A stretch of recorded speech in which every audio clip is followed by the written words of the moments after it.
Live-in partner, pinatay, chinapchap at itinapon sa ilalim ng tulay. Ano ang punot dulo ng malagim na trahedyang ito? Ito ang kaso ni Lani Loreto, ang Chop Lady sa Antipolo.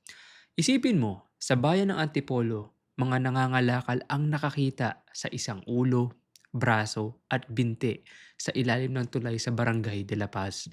Pagkatapos, natagpuan ang iba pang bahagi ng katawan sa isang bangin sa Barangay San Jose, 10 kilometro ang layo. Isang babae na pinutol-putol ang katawan, walang damit, walang muka na buo. Si Lani Loreto ay isang ordinaryong babae na nakatira kasama ang kanyang live-in partner na si Eric, isang tattoo artist sa Antipolo City. Noong June 2023, bigla siyang nawala. Walang tawag, walang mensahe. Tapos noong June 9, 2023, natagpuan ng mga nangangalakal ang unang mga bahagi, ulo, braso at binti sa ilalim ng tulay sa Barangay de la Paz. Pagkatapos, natagpuan ang natitirang bahagi ng kanyang mga katawan sa isang bangin sa Barangay San Jose. Ang katawan ay chinapchap gamit ang 24 inches na bolo. May signs of trauma sa ulo at katawan. Ang autopsy ay nagpakita ng multiple stab wounds at dismemberment na ginawa pagkatapos ng kamatayan upang itago ang katawan. So sa madaling sabi, pinatay muna siya at pagkatapos binalikan at chinapchap. Sa investigasyon ng Antipolo City Police, agad na naging prime suspect si Eric, ang live-in partner ni Lani. May history ng away si Lani at Eric. Meron ding saksi na nakakita kay Eric na may daladalang malaking bag sa araw ng pagkawala ni Lani.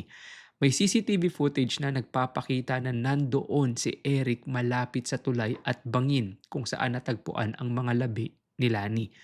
Nag-confess si Eric sa pulis. Sinabi niya na nag-away sila. Pinatay niya si Lani, pinutol ang katawan para itago at itinapon ang mga bahagi sa dalawang lugar upang mahirap hanapin. Ang motibo, domestic dispute at selos. Ang kaso ay mabilis na naresolba dahil sa sariling confession ni Eric at physical evidence tulad ng bloodstain sa damit ni Eric at mga nakuhang murder weapons sa kanilang bahay. Ang hatol, si Eric ay inaresto noong June 10, 2023 at na-charge ng murder with dismemberment. Nahatulan siya ng korte ng guilty sa murder dahil qualified by treachery at abuse of confidence dahil mag-live-in partner sila. Sinentensyahan siya ng reklusyon perpetua. Ang kaso ay naging isa sa pinaka-brutal na chop-chop murders noong 2023 at mabilis na nasolve ng pulisya. Ang kaso ni Lani Loreto ay hindi lamang isang istatistika ng krimen sa Antipolo o sa buong bansa. Isa itong paalaala na minsan ang taong nangako na poprotekta sa iyo ay siya ring magiging mitya ng iyong kamatayan. Sa likod ng bawat chop-chop case ay isang kwento ng nawalang tiwala at maling pagmamahal. Kailan nga ba nagiging sapat ang selos para pumatay?